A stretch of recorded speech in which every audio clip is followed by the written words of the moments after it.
Okay, so moving on. Our For top our top one one, is basically very recent. So ito marami tayong salvage. pag-uusapan kasi what? Chow. Salvage. Mas- okay. Chowking Yeah. savage. Joke lang. No Yeah. pun Yeah. intended. So last like a couple of few days ago, like I don't know, ito nag-viral na post ni Ate Girl from Chowking. So nagdala ko siya ng basically roaming around subdivisions somewhere na malayo na sa store nila para kumuha ng orders ng Chowking, and then once you order, i-deliver niya rin personally sa'yo yung order mo. Either that's halo-halo or, ano ba mga matitinda sa Chowking? Siomai, yung mga mixed yung mga rice meals nila, yung chicken nila. So, this caught a lot of attention kasi lalo sa mga netizen kasi this represents, yung labor condition ng mga service crew sa mga fast food chains and maybe in some other establishment also na parang they go all out para lang makabenta. Siguro because of the pandemic, everything's hit. Ang dami nilang kailangang ikota na sales every day and at their own expense, especially sa mga ganito na malalayong lugar pa yung dinadayo nila para lang makapagbenta, no? And then pag nakapag-order, yun nga, magsa-tricycle pa sila at their own expense. Hindi kasama yun sa budget ng Chowking. And they have a parang quota na kailangan ma-meet sa sales nila. So, I'm not sure kung ano yung magiging consequence pag hindi nila na-meet yung quota, kung sasahod pa sila or whatever, but these, ano na nga parang umabot na yung naging super viral na siya, the point na parang Chowking has issued a statement na rin na alam mo yun na parang we saw this and we take this seriously, this matter. At huwag kayong mag-alala, yung si Ate Girl, hindi naman siya tinanggal kasi nag-viral siya. And we know na parang kasi hindi divided yung opinions dito, talagang unanimous na hindi siya maganda. Alam mo yun. Because it entails a lot of things like safety nung service crew. Siyempre kasi umaalis siya ng store. And of course, yung pagod, parang binabayaran mo siya ng malaki to do that. And then, yeah, parang, alam mo, isang malaking issue siya eh. So parang at the top of your head, ano bang naiisip mo dito? What's your opinion? Um, Medyo negative ako, no? Favorite ko Mm-hmm. yung show. Medyo na-disappoint ako dun sa naging viral issue niya. Kasi alam naman natin na it's not. Hindi kasing eto, lagi kong question kahit before ever since na maglagay ng tag na fast food si Chow. Mm-hmm. Pero kasi yung cuisine specifically hindi siya ganun kadali prepare as opposed to talagang ibang fast food chains, di ba? Hindi siya comparable eh.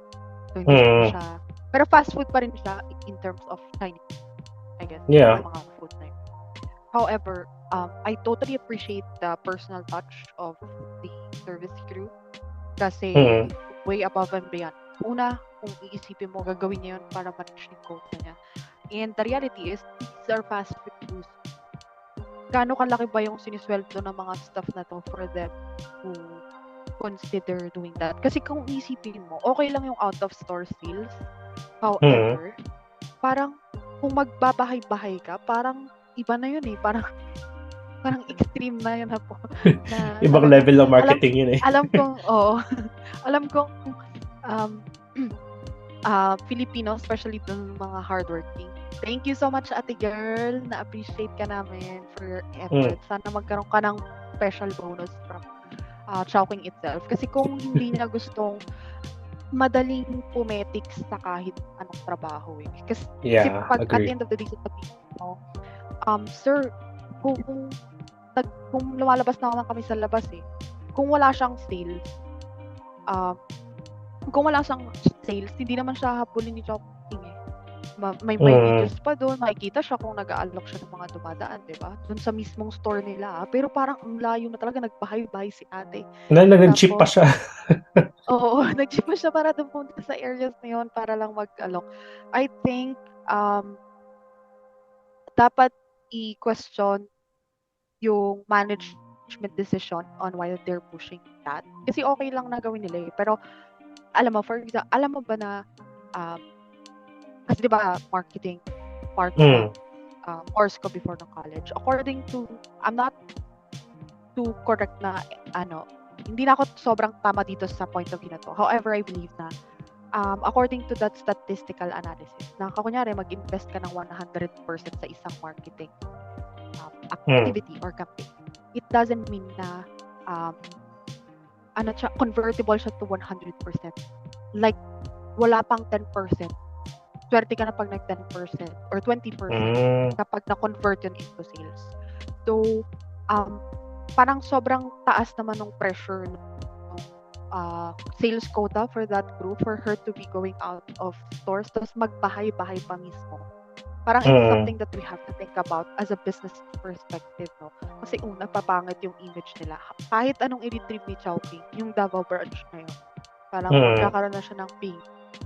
Comes to how do you manage ba yung people? Parang forever nang magiging viral to sa minds, hindi lang ng mga tao. Parang magkakaroon din siya ng yung mga working scholar, kasi di ba may mga working scholar na nagpa-part-time sa mga fast food chains. Yes.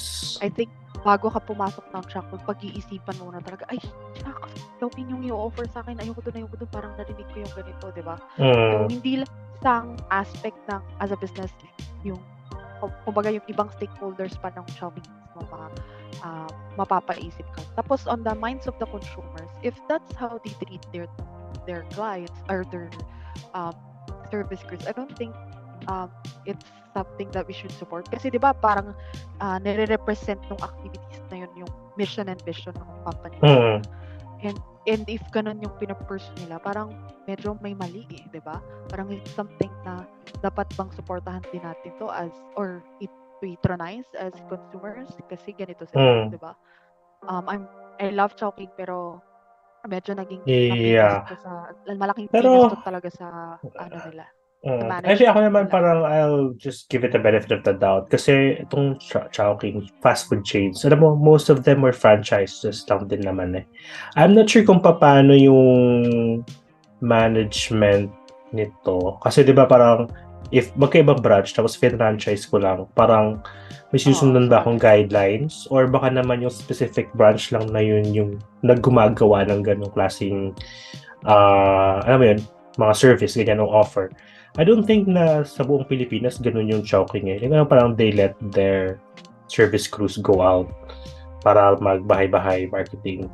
So kasi kung sa branch lang na yun, I think kasalan yun ng branch manager or anything. Pero kung part yun mismo nung halos lahat ng Chowking, I think it's something that they have to look at it na. Kasi unang-una, may dun at stake yun eh. Una sabi ko na kanina yung safety. Alam mo yun, parang kung ikaw, nagtatrabaho ka as like a service crew sa isang fast food chain. So dapat yung limit ng work mo, doon lang sa establishment. Once na nag-jeep ka, once na nag-tricycle ka, that's already compromised na yung safety mo eh, as a worker. For example, kung nahulog ka dun sa jeep or di ba? Obligado ka ng Chowking na bayaran. So, is Chowking okay with that? Na alam mo yun, na paano kung, kasi kung nahulog ka sa jeep or may nangyari sa'yo doon or na-hold up or saksak ka, di ba? So, narab yung ano ba tawag doon? Na-snatch, ano ba yun? Na-hold up. So yun, na-hold up yun. Hindi, kasi sa amin dati ganyan eh. Like, I experienced na nag-work sa corporate before sa Pinas. And lagi sa amin sinasabi, okay, pag may meeting kayo sa labas, pag may site visit kayo sa labas, anything na may kinalaman sa labas, outside of office, you have to take taxi. Tapos, we have office mates na parang gusto nilang tumipid. Nag-jeep sila. Nag-jeep, ganyan. And then, one of our managers saw it na parang sinabi niya, bagbak mo, hindi pinagpag-taxi kayo namin para hindi lang sa image or anything, but for the safety itself. Kasi, kung anong mangyari sa inyo sa labas, tapos naka-duty kayo or naka-in kayo sa company, it's parang insured, parang it's the responsibility ng company. Yes. So, ganun yung inisip ko eh. So, kung ano man mangyari sa mga tao na to sa labas, outside of their working premises, sagutin pa rin dapat sila ng Chowking, di ba? O kahit nung ano man yung pinagkatrabaho nila. Kasi on duty sila eh. Tsaka ang tanong for the management dyan, if ever something happens to that service, kaya ba nilang sagutin? Kasi hindi lang of course, let's pray that any of the crews or kahit sino naman nagtatrabaho na in office and you have to travel. May God always bless our trips at safe tayo lagi sa daan. Pero hindi lang natin masabi, of course. Ang daming potential accident or incidents na pwede mangyari. So, kaya ba nilang panagutan yun at the end of the day, di ba? Tapos, kasi on duty. Kung ganun na yung ipagagawa mo sa rep or sa agent, sa crew mo, for example, maybe you should consider if dapat mo bang, hindi, alam mo, no, unang beses na magkakaroon ng hazard pay ka na wala sa nag-gravy. Pagka insurance, diba? Or I don't know. Yeah. Pero, alam mo, hindi naman ganun ka-promising. The reality is, hindi naman ganun ka-promising yung HMO nitong mga service crew na to, no? Nakikita mo na parang they're actually being paid by the hour and very minimal lang yung mandatory na pinipay ng company for them when it comes to government mandated na like PhilHealth or SSS. So siguro alamin natin yung limit, wag nating kasi ilagay din natin yung sarili natin. If nung service, kunyari para sa akin, perspective lang naman para dun sa manager, kung siya man yung nagpa-pursue ng activities na yun or campaign, parang isipin niya, kung ikaw ba mismo is service crew ka pa rin, sa tingin mo pa ba na proper yung pay mo for you to push out? Ganun. Kasi yun yung pangit Parang feeling ko sobrang ang layo nung na-travel nung service crew for her just to pursue something. I totally understand the business perspective na kailangan nila ng sales quota. Pero in default din nung service crew yun Kasi una, kung wala naman talagang volume yung actual place, hindi rin naman nila makokontrol yun, right? Ganun talaga Parang, I don't know, ako more on ang mas dapat responsible. Kasi parang kang parent nung service crew bilang company owner din. I don't fault anyone here, but maybe isipin mo kung proper pa. Meron ditong limit in terms of labor na over parang na medyo na natin nasalik. Baka maganda na hindi nila tinanggal yung service crew. We should actually appreciate and recognize that. Well, we don't know. Baka na-pressure lang din sila. Siyempre, maka-cancel din sila pag tinanggal nila yung service crew Alam mo yun. Parang dyan, I've seen a lot of people actually na nagsasabi na boycott na nila, ganyan, yung Chowking. But thinking of it, boycott nyo yung Chowking, hindi naman naman ng trabaho yung mga service crew. So, I'm not sure kung what's the resolution. At least sana magkaroon ng resolution about this. And syempre, we know naman na almost na mga staff na to contractual lang din naman sila. So I think that's also like parang another issue na pwedeng tingnan na about yung mga contractual na mga tao na alam mo yun na parang kasi alam nila na parang they're there in the company for a certain period of time. So I mean, grabe yung effort nila for their job para lang at least ma-renew nila yung contract nila or para hindi sila tanggalin, alam mo yun, or parang walang security yung job kasi. So most of them will just like go all out para lang ma-impress yung employer. Parang ganun siya parang it's parang survival of the fittest kind of thing. I'm not sure kung ganun. But yeah, I mean, for other people, I feel na yung sabi mo survival of the fittest, I think it will actually be something fit to describe yung medyo nangyari, kasi parang talagang nag-bye-bye si ate para lang makabenta. Yun talaga yung point ko kasi doon ang layo kasi kung parang lalagay mo ng distansya from the store itself, tapos nag-travel ka pa, ang layo hindi mo within the radius acceptable. Hindi, baka na niya na bahay-bahay, nalibot niya na yung within the radius, kaya nilakihan niya na yung radius. Wala na talaga ako mabenta dito. Wala na ako mabenta dito. Let's expand. Let's go. Dapat they have to look at their marketing or alam mo yun, kung kung kasi online halos naman ang tao natin, nasa online na rin naman eh. Pero I think makita mo yung desperation ng mga service crew para ma-meet lang yung quota. So, and for other people also, alam ko na hindi naman siya na culture sa atin, hindi naman siya required na culture. And I don't like this kind of culture. Yung tipping, alam mo, ako, nag-tip ako sa delivery. Usually, hindi mo nag-tip sa Ako restaurant stuff. Pero pag delivery, nag-tip ako. Kasi alam mo yung risk na inaano ng mga tao nag-deliver ng food mo. Especially, nag-start kasi sa pandemic. Nung pandemic, yung mga delivery people na they risk their lives.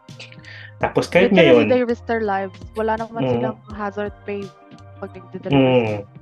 So, they have anything... incentives, pero it doesn't actually cover yung safety nila pa rin, diba? Oo. Kung for example, kay ate lang, alam mo yun na parang, alam mo naman yung sinasahod ate, maliit lang. Pero syempre, hindi naman nila na-expect yung mga tips. Pero I think it's parang common courtesy lang or courtesy na lang na magbigay ng tip. Kahit maliit lang. Na alam mo yun, na parang... Pa-20-20. Oo. Kung may diniliberan yun, nakalimang deliver yun, edi may 100 na siya. Oo. Sa sa parang planned out expenses niya for that day, meron siyang extra 100 for today. Malaking bagay na yun. And we have to be sympathetic din, no? Ayun, sympathetic sa mga service crew.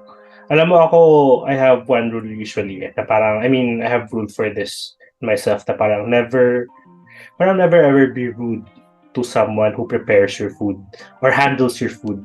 Kaya whenever I'm in a restaurant or any fast food or anything, parang don't be rude to waiters, alam mo yan, to mga cooks. Magpasalamat ka. Oo. Kasi you'll never know kung anong pwede nilang gawin sa pagkain mo. Kasi I've seen people, kasi I've seen people na parang, alam mo yun, nagkataray sa mga waiters, nagkataray sa mga service crew. Alam mo yun, hindi mo alam kung gano'n. We don't have any idea kung ano yung pinagdadaanan nila everyday, kung gano'ng hirap. Pero one point taken kasi is, hindi, sa salary mo na lang i-base. I don't think it's worth the possible ridicule na makikita nila.